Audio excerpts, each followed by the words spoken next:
All right, welcome to number 2. We're graphing sine of 3x plus 1. So again, start off with your a, b, c, d, p, and r values. It's always going to be the same. And go ahead and start labeling what these are. So the absolute value of a is going to be 1. Our b value is going to be 3. Our c value is 0.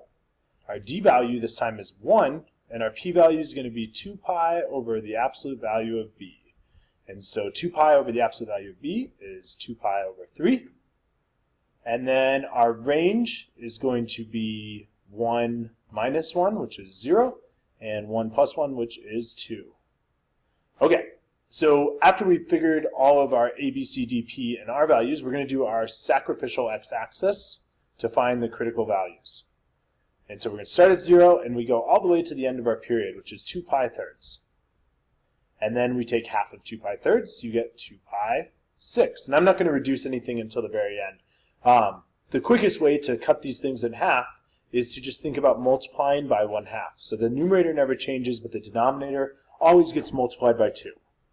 And then the next one, we're going to take 2 pi 6, multiply by 1/2, and you get 2 pi 12ths.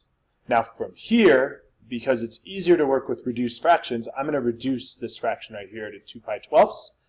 2 pi over 6. So this is my critical value. This in pink here is the interval or intervals of the x-axis.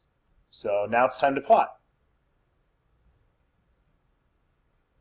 I've got my x-axis where my critical values are going to be labeled at.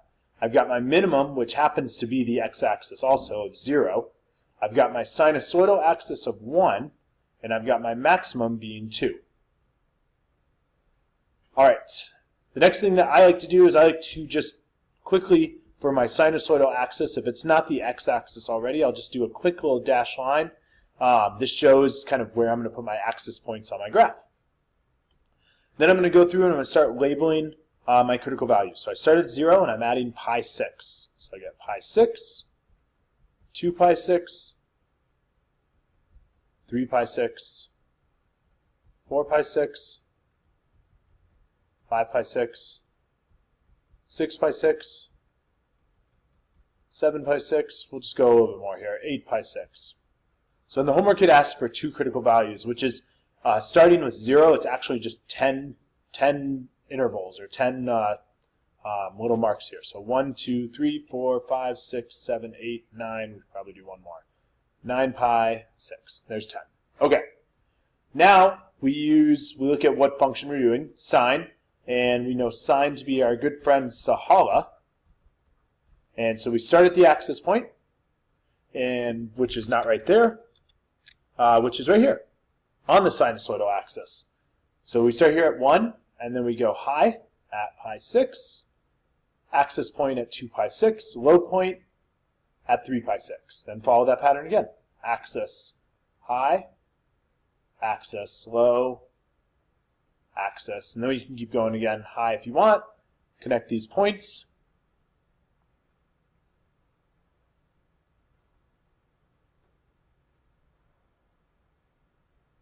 And you've got your sinusoid. All right, we're going to jump right in here to number 3. So absolute value of a, b, c, d, p, and r. Our a value is 2. Our b value is 3. We have no c value, no d value. Our period is 2 pi over 3, and then our range is starting at 0, we go down 2, so -2, and then starting at 0, we go up 2, so starting at +2. All right, next thing we do is we need to figure out our critical values, so we're going to start at 2 pi thirds, and we're going to split it up into fourths. So 2 pi thirds, we get 2 pi 6, and then we get 2 pi 12. So this is the same set of intervals as problem number 2. Reduces 2 pi 12ths to pi 6, and that's what we're going to plot on our graph. So set it up. We got 2 and -2, our x-axis, so +2. -2, we've got our 0.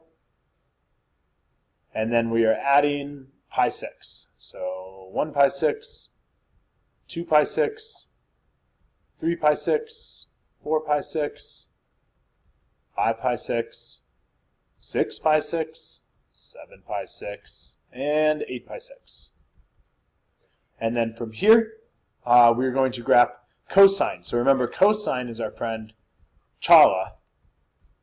So we start at the high point, then we go to the axis, low, axis, high, axis low, axis high. And so our graph resembles the sine function. They're actually one and the same. They only differ by 90 degrees.